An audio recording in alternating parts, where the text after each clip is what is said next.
देख भाई, first chapter हमारा हो गया था, ठीक है। ये सेकंड चैप्टर है। सेकंड चैप्टर में हमारा क्या है, मैंने बताया था 3 वर्ड, क्या, राजा किसान और नगर। हाँ, राजा किसान और नगर। तो इसमें क्या है, नगर है, नगर के किसान है, और इन दोनों पर लीडर कौन है, इन दोनों का लीडर है राजा। तो इसलिए क्या है, हम बोलते हैं राजा किसान और नगर, ठीक है। तो यहाँ पर हम बोलेंगे राज्यों का उदय, यानी कि राजा आ जाएगा, फिर किसान आ जाएंगे, किसान, और फिर नगरों का उदय भी आ जाएगा। ये चैप्टर इसमें हम पढ़ेंगे, ठीक है। तो सबसे पहले यहाँ पर हमारा क्या है, हमने पढ़ा था हड़प्पा सभ्यता। हड़प्पा सभ्यता कितने साल उसका टाइमिंग से कब तक है, 2600 से लेके 1900 ईसा पूर्व। हाँ, ठीक है। सबसे पहले हड़प्पा सभ्यता खोजा गया, फिर मोहनजोदड़ो खोजा गया। तो हड़प्पा सभ्यता खोजा गया तो डेट क्या था उसका,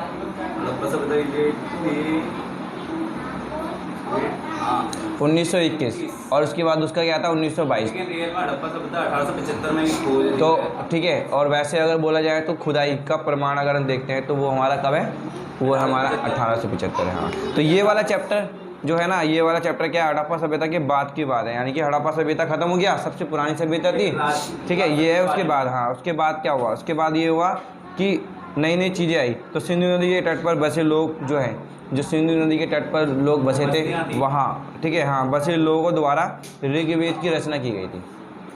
सिंधु नदी के तट पर बसे हुए लोगों के द्वारा ऋग्वेद। अब ऋग्वेद क्या है, ऋग्वेद वह है जिसमें वेदों के बारे में लिखा गया है, ठीक है। तो यहाँ पर 4 प्रकार के वेद हैं, ठीक है। एक है ऋग्वेद, फिर यजुर, हाँ, यजुर हो जाएगा, फिर सामवेद, फिर अर्थवेद, ठीक है। ऋग्वेद को हम क्या बोलते हैं, पुराना वेद भी बोलते हैं, ठीक है। हाँ, तो पुराना वेद भी बोलते हैं। सबसे पुराना वेद जो है वो वेदों का वेद ऋग्वेद है। उसके बाद आया था तुम्हारा क्या, वैदिक के काल, वैदिक काल, ठीक है। हड़प्पा सभ्यता खत्म तो वैदिक काल शुरू।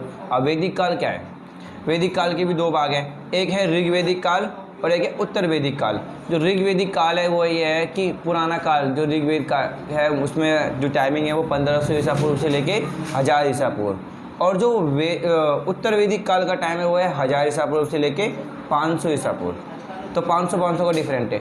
उत्तर वैदिक काल क्या है, 1000 से 500, और अगर उसकी बात करते हैं तो ऋग्वेदिक काल 1500 से लेके 1000 ईसा पूर्व, ठीक है। तो ये काल पूरे इसमें बटे हुए हैं। तो अब यहाँ पर ये कहानी आ जाती, फिर ये है कि वेदों का हो गया, फिर है टॉपिक में क्या है, 16 महाजनपदों का उदय, ये पढ़ना है। तो 16 महाजनपदों का उदय कहाँ पे हुआ, 16 महाजनपद कैसे कैसे बने, ये सब चीज़ें इसमें पढ़ने को है, ठीक है। तो सबसे पहले यहाँ पर इंट्रोडक्शन में यही बताया गया 12th क्लास की किताब में, तो यही था दक्षिणी पठार, भारत का जो दक्षिणी पठार क्षेत्र है कर्नाटक, ठीक है, यहाँ पर कृषक बस्तियों का उदय हुआ था।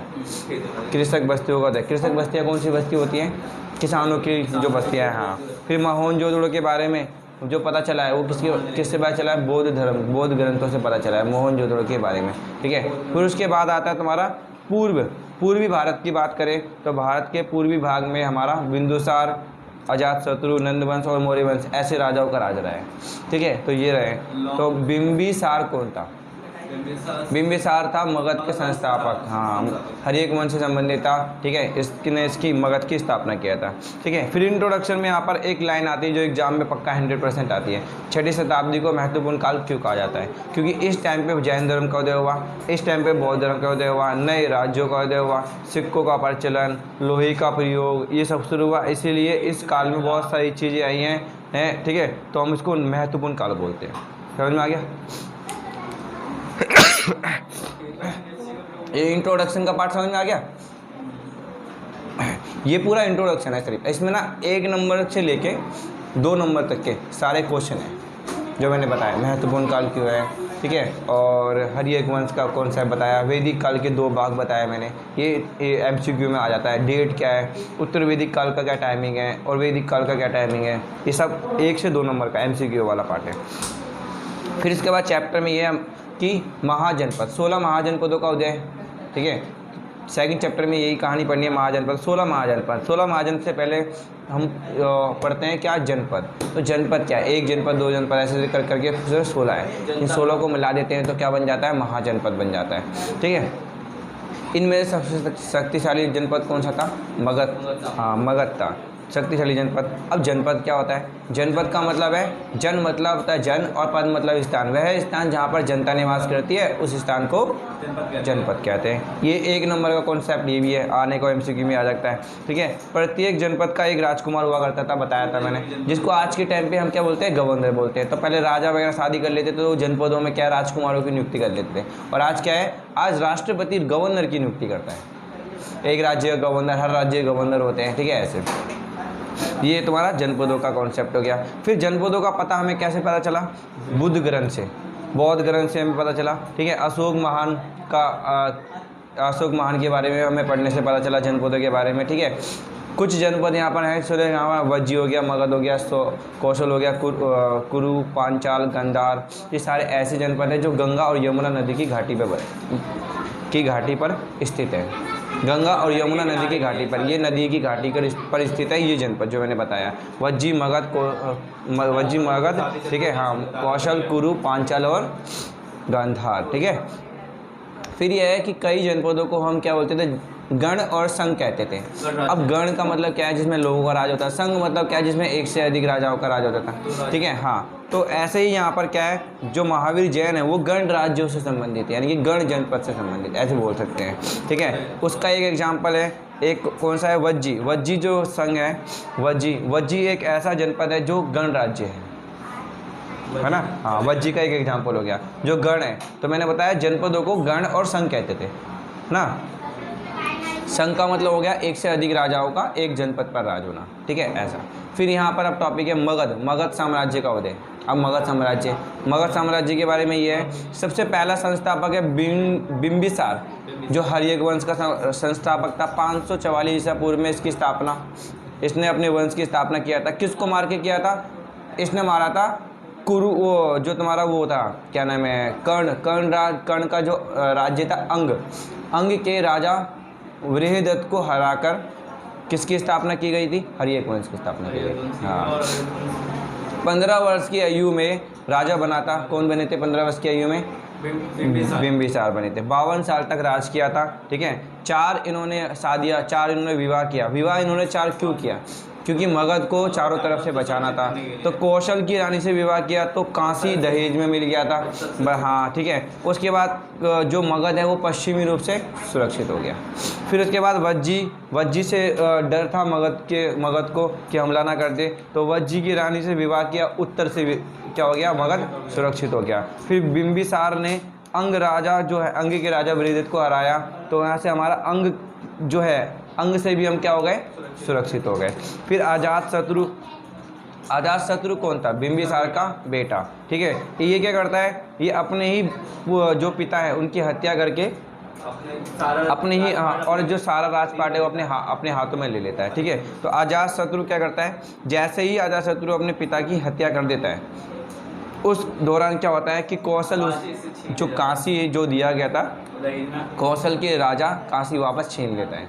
फिर उसके बाद काशी, यानी कि काशी को वापस लेने के लिए युद्ध होता है। किसका? अजातशत्रु का कौशल, हाँ, मगध और कौशल के बीच में युद्ध होता है, ऐसे समझ सकते हैं। फिर उसके बाद युद्ध होता है। ठीक है, युद्ध होने के दौरान क्या होता है? वापस काशी उसे मिल जाता है।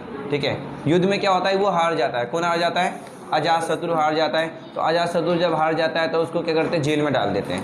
फिर जेल में डालने के बाद वहाँ पर क्या है, कुछ टाइम बाद वापस उसको क्या, हाँ, वहीं पे ही वो अपने कौन से प्यार वाले उसमें पड़ जाता है, प्यार के लफड़े में पड़ जाता है। और उसके बाद वहीं से जब उसकी कहानी शुरू हो जाती है, संबंध वगैरह स्थापित बन जाए। कौन से संबंध है? सामाजिक संबंध बनाना शुरू किए, और उसके बाद जाके उसने क्या, वो काशी वापस उसे मिल जाता है। ये है तुम्हारा अजातशत्रु की कहानी। अजातशत्रु का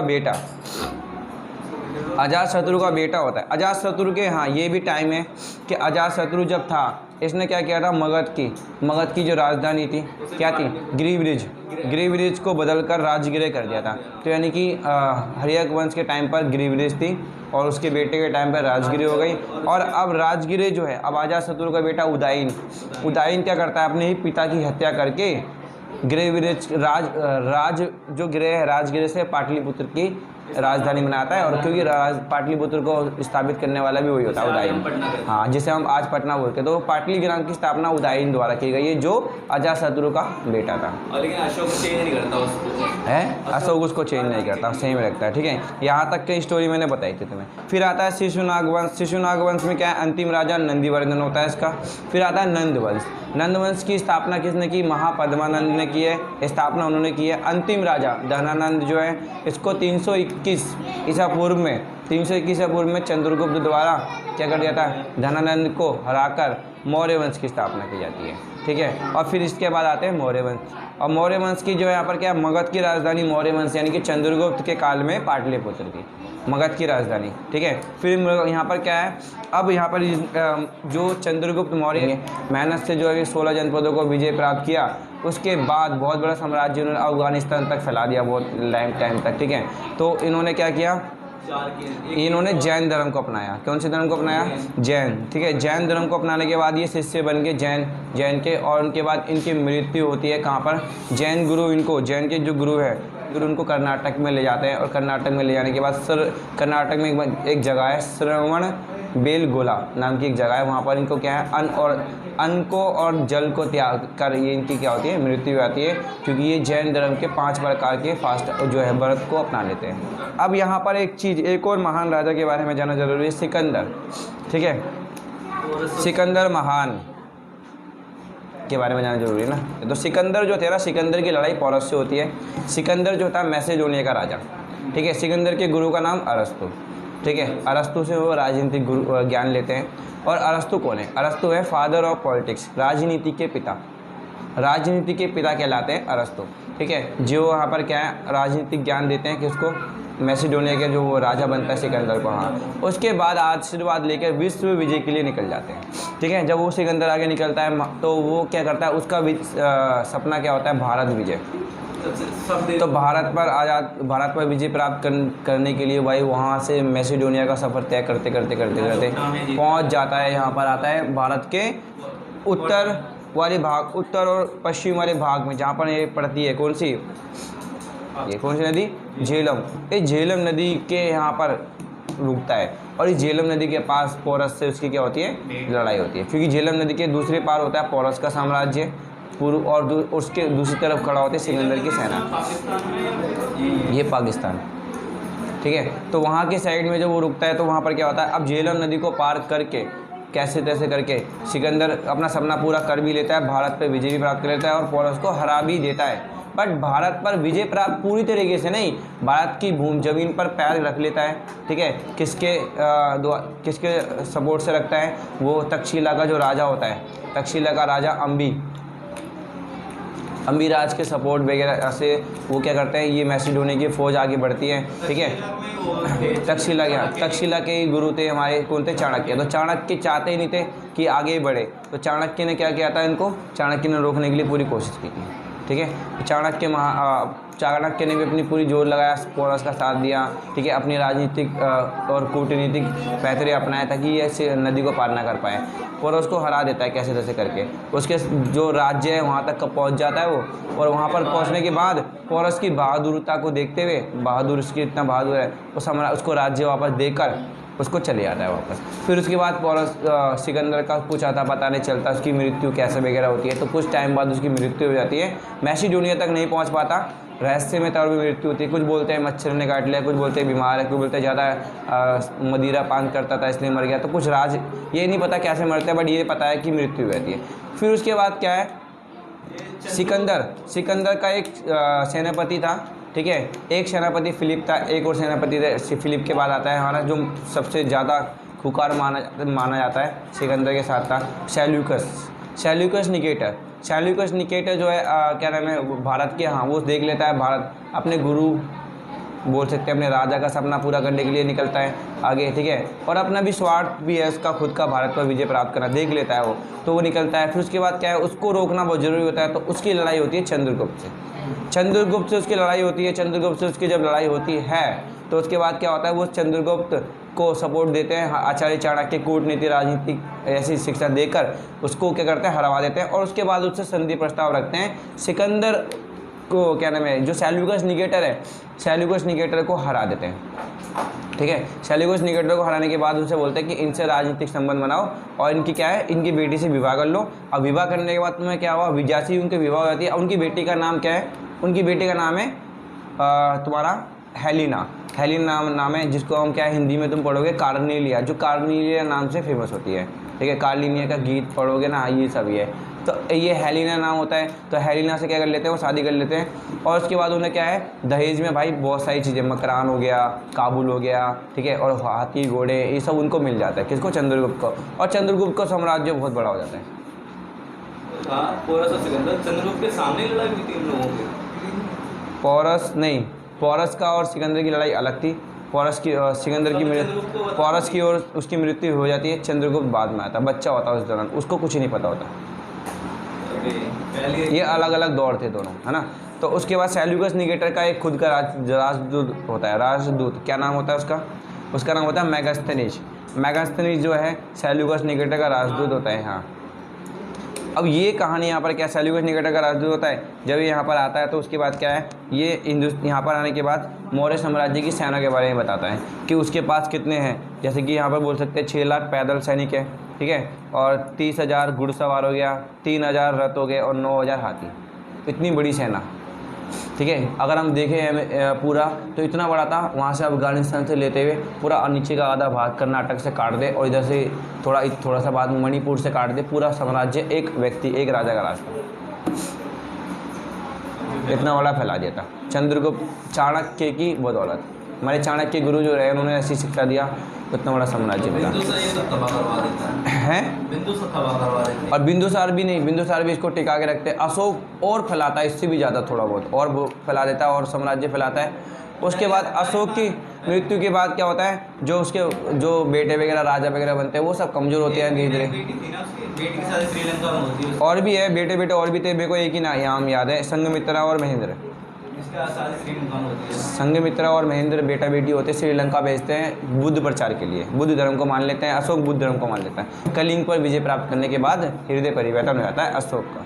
और अशोक जैसा, अशोक अपने दादा की तरह था चंद्रगुप्त के, मतलब कह सकते हैं चंद्रगुप्त से भी 2 गुना खुखार। चंद्रगुप्त तो दया कर लेता था, लेकिन अशोक जिस राज्य पर हमला करता था उस राज्य की पूरी नस्ल ही ख़त्म कर देता था, मतलब हाँ पूरा तबाह कर देता था। तो इसलिए अशोक ज़्यादा खुखार था। तो जब तक अशोक हिंदुस्तान में था, अशोक सम्राट था, तब तक कोई विदेशी तो देखता भी नहीं था। तो ये था तुम्हारा यह कहानी जो मैंने बताया, ठीक है।